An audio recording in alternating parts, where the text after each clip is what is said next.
requested after I'd requested a lot of the original stuff. This is from the state. Now, I had done a lot of the counties and everything like that early on. I went directly to the state. This is the Department of Community Corrections, it's kind of like the Department of Corrections for Georgia, Ohio, New York. Theirs is the Department of Community Corrections. So they have the ability to find out any county, any township, any village, anything, city, whatever. They have the ability to pull it up and see, was this person ever on probation? Was this person ever on parole? Was this person ever incarcerated in a jail, a prison, any kind of facility? They can do that. So what I did was I put in the request to them for them to let me know if there was ever any kind of supervision or incarceration in any county, in any entity in the state. And this is what I got back from them. Okay, guys, so as you can see on the screen here, this is a letter from the New York State Community or Corrections and Community Supervision. That's what it's called, sorry. You can see on here there's a FOIL, request number and all of that, and it goes to me. Then you see down below it says, Dear Tracy, this is the response to your New York State Freedom of Information Law request seeking any and all of below listed records for an individual by the name of Jessica Tomeo, maiden name, aka Jessica Kent, date of birth 1989, or any name of similar variation or spelling. So that is what I asked from them, was anything, from the state for her. So you see down here, a diligent and wide-spanning search for records was conducted, and no records were located responsive to your request. This individual has never been under the supervision of any locale in the state of New York. As well, we could not locate any records of incarceration in any jail or prison facility in the state. Furthermore, criminal history records, domestic incident reports, criminal incident reports, juvenile records, and arrest reports would not be maintained by the New York State Department of Corrections and Community Supervision. We see that you have requested those additional records from New York State Division of Criminal Justice Services and hope you find what you are seeking. And then it goes on to tell you how to, dispute the decision. So, yeah, that's what I got back. That she was never arrested in any facility or, under any supervision after the age of 18, as she says she was. Now, she can't go back and keep saying that, well, I was a minor. We just heard her in her own words say she was not a minor, that she was between 18 and, whatever. She was under supervision. She says in the one video she was 18 when she was in jail. All of these things. She is flat out lying about this, and it's actually kind of scary to think that somebody could lie so well to look in that camera and tell a story as if they've lived it. And she did not. And it is so, it is what it is. But you guys understand what I'm saying. So, moving on, we're going to go forward to the robbery situation and cover that real quick. So 2011 was probably the hardest year of my entire life. And I've had some hard years. But I owed my drug dealer at the time thousands of dollars. I don't even really know the exact number. I've estimated 30. It was probably a lot more than that. I don't know. I haven't wrote him in prison to ask him. He has a life sentence. But man, so I owed him a lot of money. My boyfriend at the time, he robbed a store because I was in debt and he thought he was going to help me. That's bringing more heat on me. That's not fucking helping, right? So he robbed a store that I happened to work at, which was funny because at the time my landlord's like, Jess, come on, you need to just get a job. Work 2 hours a week. I don't care. Like, we know you're a drug dealer, like trying to help us out, right? So I got this job at this smoke shop and I'm like, hey, I need the bare minimum amount of hours. Like, don't even give me anything.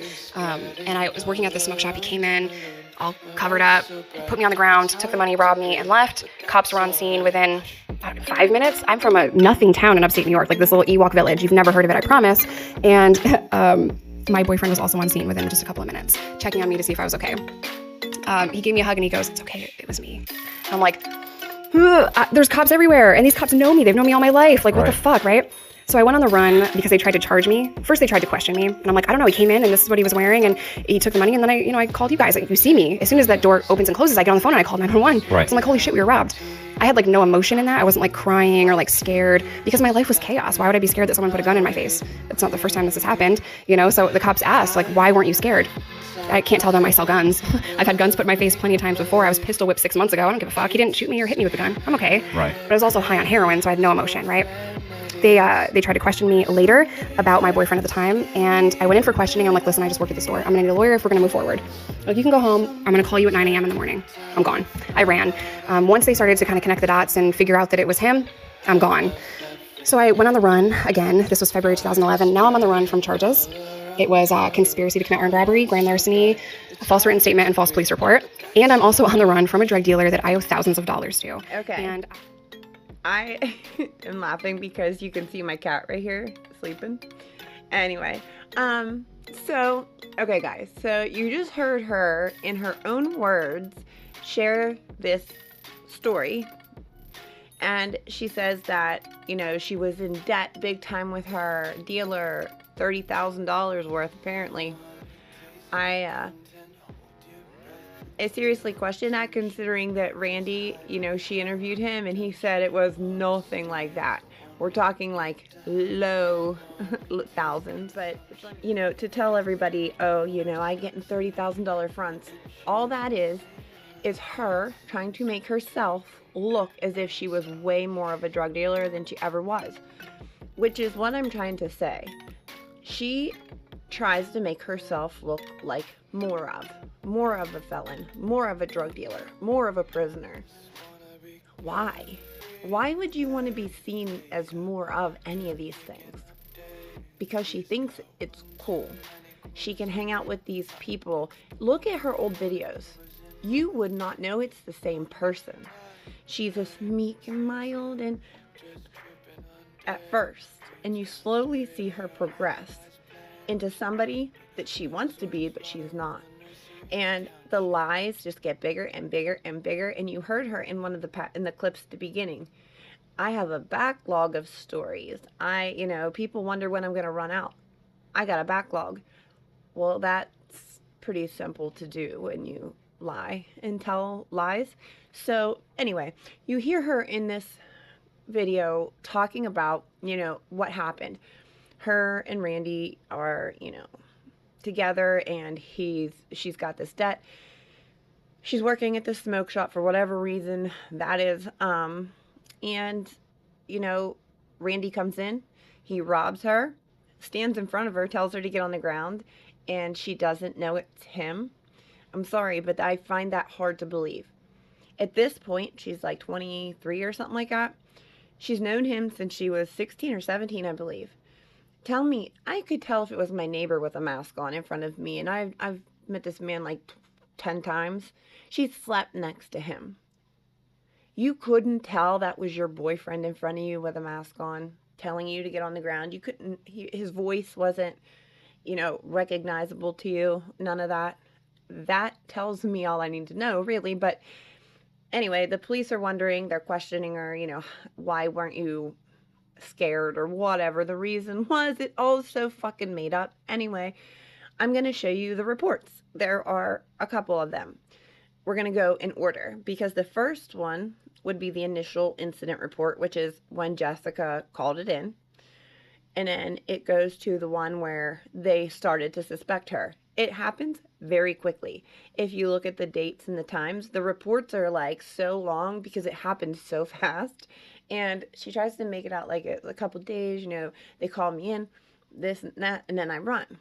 Well, we get a very different picture from these reports. So let's get into those real quick. And then once we're done with those, we're moving to Arkansas. So let's do that real quick and then move on. Okay, on the screen now you see, this is the initial report. You see that Smoker's Choice is the victim. Jessica is the victim. It's just the basic information showing, that they took the report that she had called in. And then here you see this is page 16, which, guys, I'm doing them this way. 15 and 16 are like, it starts at 15 for the initial report. After that, it goes 16, 17, and then we'll go backwards to 10 because they sent them to me in that order, and that's why they're numbered like that. I'm going to even show the last page that doesn't have shit on it because I don't want anybody saying that I left something out. Everything is here. Okay, so this is the important page. This shows the entire scenario. They came, they interviewed Jessica, she gave a description, told them what happened. She, says it was somebody with, camo on, blah, blah, blah. They go around interviewing everybody. You see that in the report. And down at the very bottom, you'll see, this is over a matter of 2 days. You see at the very bottom that they come to Jessica and say, hey, whatever, they say to her. And she says, yeah, Randy did it. He came to my house that night and told me that he did it. I lied to you guys before. So now they're questioning her. And she just tells them that Randy did it. She snitched on him. She flat out snitched. And then on this next page, I'll show you that real quick. And then here you can see they went to Randy. Randy said, oh, no. She helped me. She conspired with me. She said she was frustrated and was quitting the job, and that's it. She helped me do it. Now they arrested him and her friend who was, helping with it, and that's what you see here. This is the initial report. You guys can pause these and read them if you'd like, but this is the initial report. The next report is almost identical, except there's a little more. I'll show you that now. Okay, so this one, again, it's almost identical, except you can see that instead of Jessica being a victim, she is now a suspect.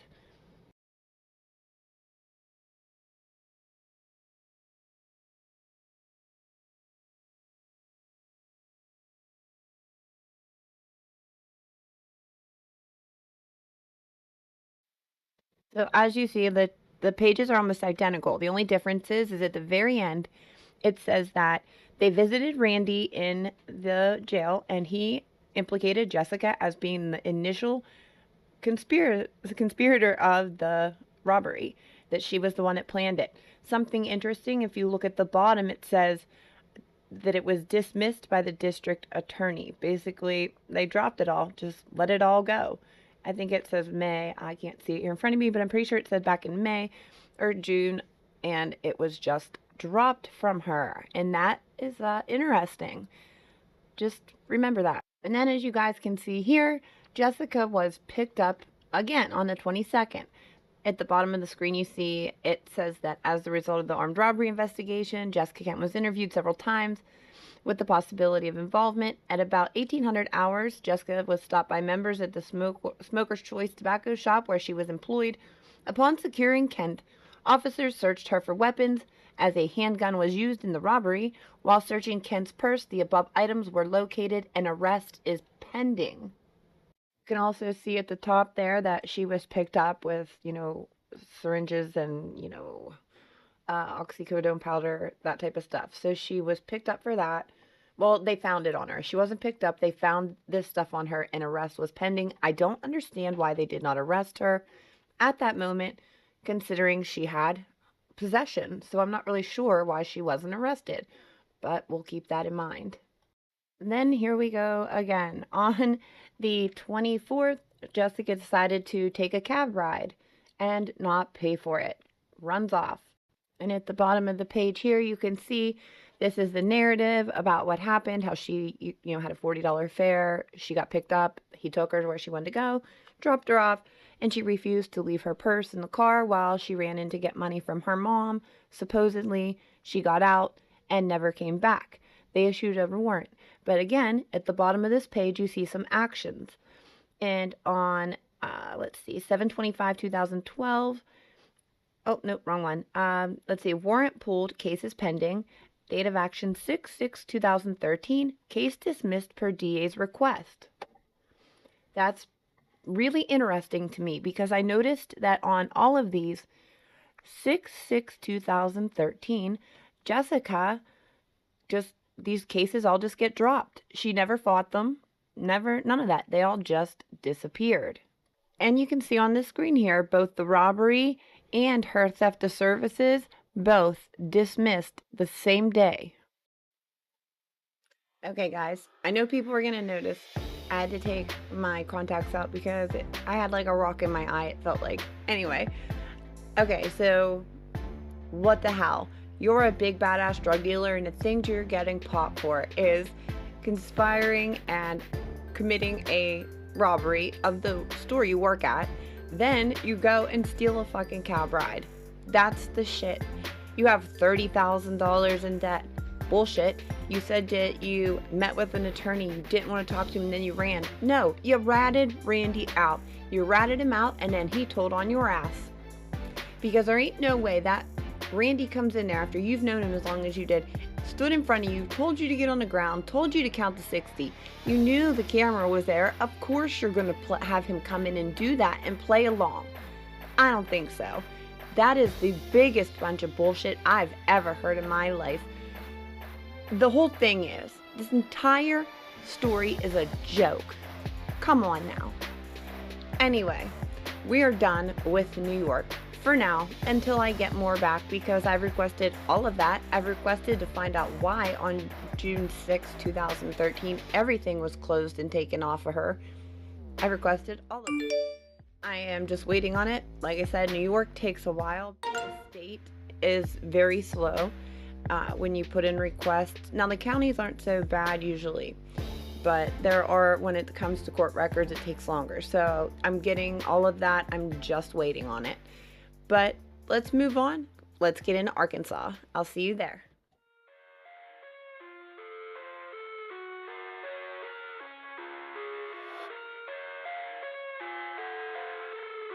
I'm gone. I ran. Once they started to kind of connect the dots and figure out that it was him, I'm gone. So I went on the run again. This was February 2011. Now I'm on the run from charges. It was conspiracy to commit armed robbery, grand larceny, false written statement, and false police report. And I'm also on the run from a drug dealer that I owe thousands of dollars to. And I went on Magazine. I don't know if you ever saw that. So I detoxed in a hotel in Norfolk, Virginia for the 100th time, and I'm never going to go back to drugs. After 2 weeks or so of detoxing in a hotel, I get back to work, and I relapse within the first few days. We find our way in Vegas. I'm getting blacked out drunk every single day because I can't find heroin, and it was really just a fucked up time in my life, and I don't know what New York is going to do. Well, I get a call when I was in Vegas from a friend of mine, ex-runner of mine that used to sell drugs for me in Arkansas. He's like, man, come down to Arkansas. It's fire here. I got the connect. I'm making a lot of money. Then he called me the next day, but I'm sober. I beat heroin. I can go down and help him for a couple of weeks, help him get off meth, which I, at this point, had never seen in my life. I go down to Arkansas, and with day one, I walk in this trailer, it's condemned. One dude's carpet surfing. Some other dude is ripping apart a computer, and my friend that's a runner thinks the cops are going to come. And I'm like,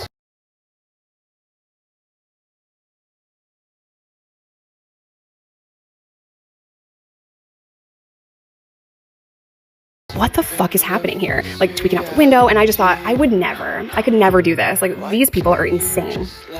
So like 2 weeks later, I was on meth.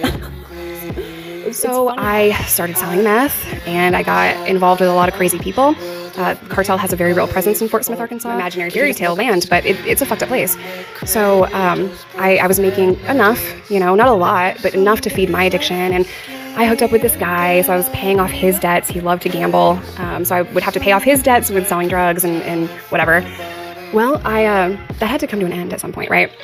So I got arrested at like 4:30 in the morning because I was a complete tweaker at the gas station trying to buy snacks. So I got arrested for possession with intent, delivery of meth, and simultaneous possession of drugs and a firearm. So when investigation on not me. Every investigation, an open investigation on not me. Every investigation, an open investigation on not me. Every investigation, an open investigation on not me. Everyone else is telling people that don't even know me or telling on me, and because we knew a lot of the same people, I could have definitely done that too. I could have got a free pass. I could have got out of jail that second if I would have told on all the people that I worked with. But that's not how I roll. I wasn't going to do my time like that. If I get caught up and I get arrested, I'm going to prison. And to be completely fair, I deserved every single day I sat in prison and 10 times more. I can promise you that. So I am not a fan of snitching. You're breaking the law. You're out there. You're running the streets. You need to take responsibility for your actions at the time. So to me, it was nothing.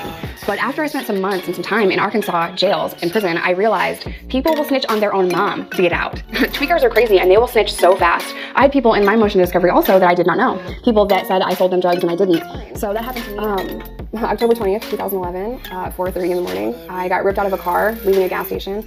Guys in my face, guns, and cops pulled us over and took me out of the car. So I got charged with 2 ounces of meth, delivery of meth, and a gun charge.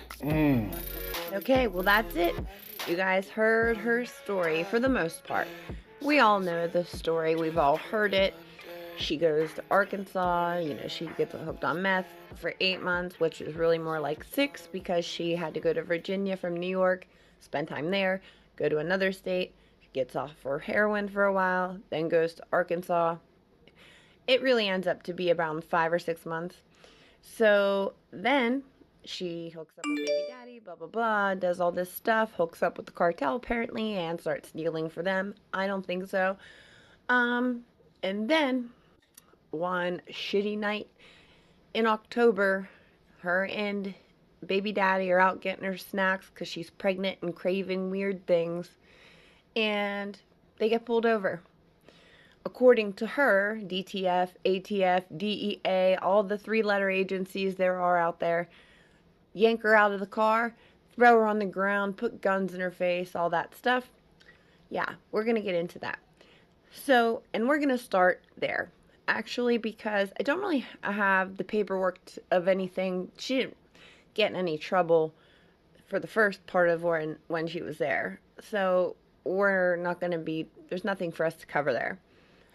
It's up to you to decide if, she's lying about the cartel stuff and all those fun stories that she shares. And, we'll start at the arrest. I do have a very interesting email that we are going to go over, as well as I got some information because I requested the motion for discovery for both of them. So we're going to be going into that. This part, like I said, is going to be very different. It's going to be me talking to you and showing you the paperwork. Let's get into it. Okay, so you guys, most of you probably have already seen this. This is the report from the night that she was arrested. You can see in the report, they pull her over, they get them out of the car, they find out she has a warrant, all of those things. She tells them, I'm pregnant. Interesting, because she still to this day swears she had no idea that she was pregnant. But this report says she was. Something else that this report says is that she had 15 grams of methamphetamine there. It was not near her, which is something else that I've heard her say in the interviews, is that while she was in jail, she was trying to figure out if, maybe she could get, out of this because how far something was away. It wasn't because she was looking this up in the law library.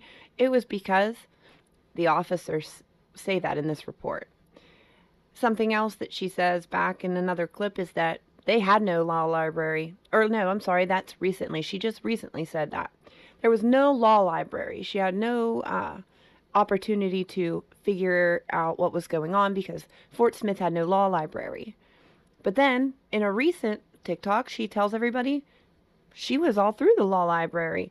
She was figuring it out herself. That's how she figured out how to get her money back. The $300. She still tries to claim that she had $4,000 and it was stolen.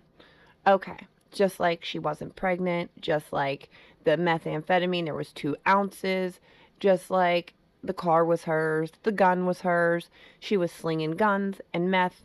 Well, that's funny. Let me show you something I received. Okay, I received this email from somebody who knows Jessica, who lived in Fort Smith at the time. This person was friends with the boyfriend and was until just about 8 months ago. This person says that Jessica is in absolutely no way, shape, or form ever a drug dealer. She was a rat. I find that very interesting. This will help maybe with other things. I don't know. It's up to you to decide. This person asked that I not share the information that would reveal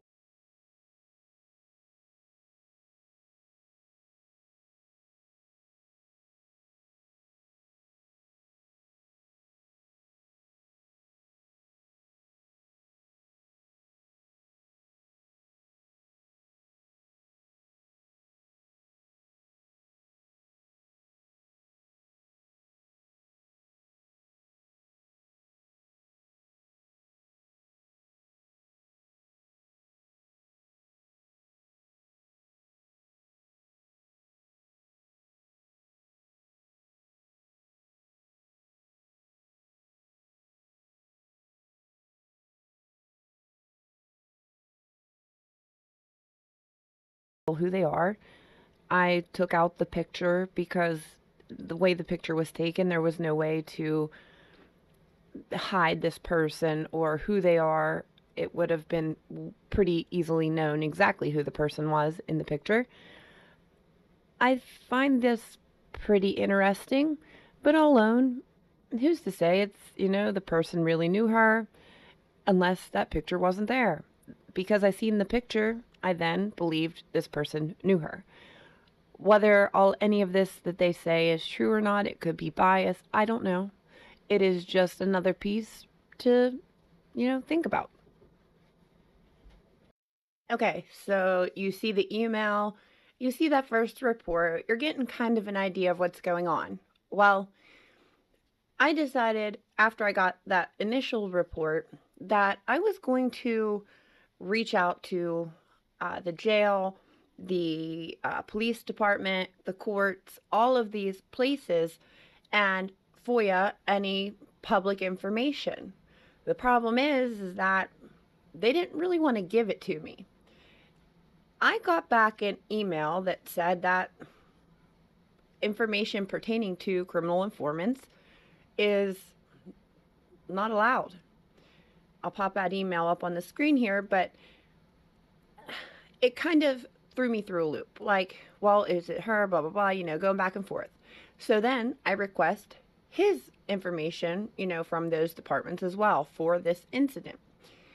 I didn't get as much hesitancy. I did get some stuff, nothing of importance. It was pretty, plain Jane shit. But then I got contacted back by the court, or at least somebody in records from the court. Then I got contacted from somebody in the records for the police. The court records woman said she'd get me what she could, but she was pretty limited. Plus, their records aren't electronic records for that far back, so they're actual paper records that they have to go and pull. I was like, okay, just whatever you can give me. I'd love to have the motion for discovery. I'd love to have that. Anything I can get, please send it to me. I said, and the same for him. Well, I got messages back. At first, the Fort Smith, Sebastian County Police Department gave me like some inmate records and things, but then they cut me off. When I started requesting actual records for police interviews, these things, because those are public record, along with, video or recordings from any interrogation, investigation, narrative reports, things like that. That's all public record. So I put in the requests. I got what I got. I went through it. I was going through the things I got for her, the inmate reports and things like that. Then I get back an email saying that a motion for discovery is only going to happen if you go to trial for the most part. I mean, they'll file for these things, but they're not going to get these records unless you go to trial. And in which case, if there is a criminal informant that somebody, in a case, these people wouldn't know who they are unless they actually go to trial. They won't get their names and things like that at any point before trial. And prosecutors don't even have to share that information with defendants. They don't have to give them the information on a criminal informant. So she told me this and sent me what she had. She sent me the motion for discovery that they filed. Then I got something in the midst of these documents. There was a paper. I'm going to show you that paper. I'm going to show you the motion for discovery that I received. I'll show you her sentencing order. I will show you the things that I did get. I think you'll find it interesting. I did. I don't know for sure that I was supposed to. Okay, so on the screen here is the motion for discovery. This shows that they are requesting that the state provide any of these, things. They request the material that is or may become within the possession, control, or knowledge of the prosecuting attorney, names and addresses of persons the prosecuting attorney intends to call as witnesses at trial, any written or recorded statements, the substance of all oral statements made by the defendant or co-defendant, any reports or statements of experts made in connection with the case, including results of scientific tests, experiments, or comparisons, any books, papers, documents, photographs, or tangible objects the prosecuting attorney intends to use in any hearing or at trial that were obtained from or belong to the co-defendant or defendant, any record of prior criminal convictions of persons the prosecuting attorney intends to call. Let's see. For witnesses, let's see, whether there has been any electronic surveillance of the defendant's premises or conversations with, say, or a party, the transcript of any relevant prior testimony, prosecuting attorney should disclose permit inspection copying. Okay, you guys can read all of this. I'll leave them here. You guys can pause it. You are welcome to read all of this on the screen. From there, we now will go into the actual documents when Jessica made a deal with the state. Okay, here you see Jessica's plea statement. She signs guilty. She puts, 5 years, the Arkansas Department of Corrections with 15 suspended.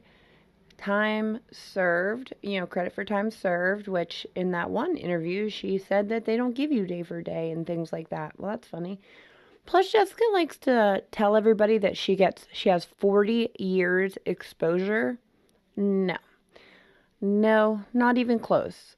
She never received that. I had that confirmed by the courts. There is no such thing as 40 years exposure as she claims on her, plea or her sentence. So that was just made up. Okay, so on the screen here, you'll see this is her sentencing order. You can go through this and read it if you like. They do have things online where you can look to see what all these things mean. At the bottom of the last page here, you'll see that the charge for her in the car, they decided to drop that and not go forward on the charges for, the car situation or the pulled over situation. However, this last page here you'll see is the prosecutor's report. It says that on the date alleged, in the information, the co-defendant delivered drugs to the defendant, a CI, working in conjunction with the Fort Smith Police Department. Now, I read that a few times. I got a couple people's opinions on what this means because I was pretty shocked when I seen it. I'll just tell you all, you take that as you will, however you like to take it, however you read it. That is at your discretion. That's what it says right there on that paper. Yeah.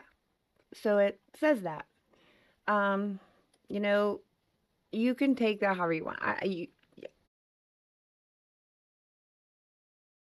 Interpret that how you will. I'll take that in my own way, whatever that means. All of this is a lot to find out.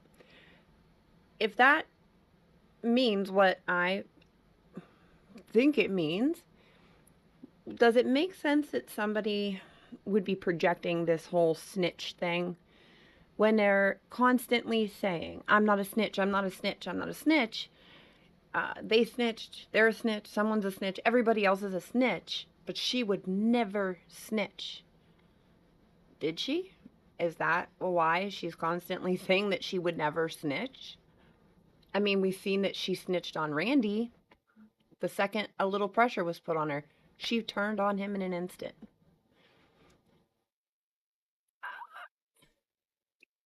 I mean, snitching is whatever at this point. But that's a lot. That's a lot, and I have all these other documents to go through yet. We have a ton of them from her time in prison, her time in jail. I have grievances, I have inmate reports, I have all of these things. But after hearing that or seeing that and interpreting it as you will, I feel like it might be a better idea to stop here, let you ingest all of that, take it in, soak it up, feel how you need to feel about it, and then we'll come back to the rest, because I know that's going to be a lot for people to take. So I think what I'm going to do, I think I'm going to go ahead and end this here today, let you guys absorb all of that, and we'll come back to this another day, in a few days. I'll let you guys feel what you need to feel from all this. Will any of the rest of the stuff matter? I don't know. I'm going to let you guys decide that. But for now, I think that the biggest information you all need to hear at the moment would be this stuff. I'll go ahead and let you guys have that. And then let's see, this video will come out, Monday, go into Monday morning. I will give you guys, 3-4 days to absorb all this, and then I'll post the rest of this video. I have, the remainder, because I have now recorded all of this after all of, the other stuff. That stuff's done. It just needs, prettied up. So I'll let you guys soak this up. And then we'll do a Thursday drop for the next, bit of information about her time in jail and prison and all of that. Because I think at this point this will be a lot. It'll be too much, and it'll be a lot. So I think that's what we'll do. I'll go ahead and let you guys, absorb all this. We'll come back on, Thursday morning. You guys will have the video out, same time frame between 12 a.m. Eastern Standard or 12 a.m., 3 a.m. Eastern and 12 a.m. Pacific Standard. You guys will have these video drops from now on, that time frame, Monday at 12 a.m. Monday, and Thursdays we'll do our large drops, and then in between we'll do smaller videos and live streams. So this is my new schedule for you all. I will let you all absorb this. I will come back to it, and I will see you guys in the meantime in shorts and in live streams and all of that. I will see you all there. Let's talk about it. Hit the comment box down below. Like, share, subscribe, do all that fun stuff. I have my Patreon. There are multiple levels there. You can support the channel if you would like. I have my Cash App. That's in the box down below. All of that is there if you are interested in supporting the channel. As I said at the beginning of this video, anything made on these videos that discuss her, and I realize now that I did not get to cut her name out because I was trying not to say it, but I'm not going to say it in the title and stuff, so it's whatever. The next video, it won't be there. I can promise you that. But yeah, all that stuff's down below. Like I said, anything that's made off of this video through YouTube, Google Ads, and that sort, it will go to a charity. Maybe we will get to do like a vote or something to choose which one it'll go to, but that's what we're going to do with that. So as far as Cash Apps and stuff and Patreons, I don't know how I could decipher those unless you actually note this is for this video. That way I can, tally that up. I will make sure to shout you guys out the day that we do the donation. You guys will get a shout out. There'll be a credits that go through for all of you who do donate. So if you do that, make sure you also put your YouTube name so I know who to credit. That said, I'm going to wrap this up. I will see you guys on Thursday morning with the next group of documents and stuff, and then hopefully we should be done with this by then. That is my hope. I wanted it to all be in here, but this video is an hour long, and it will go, if I attach the last half, it's over 2 hours. So I'll give you, I figured this is a lot for you guys. I will see you guys on Thursday. I love you all so much. Thank you for all the support. I appreciate it more than you guys know. It melts my heart to know that there's so many amazing people out there watching and supporting. I will see you guys all very soon. Thank you, and you guys have a wonderful week. Devil in a red dress.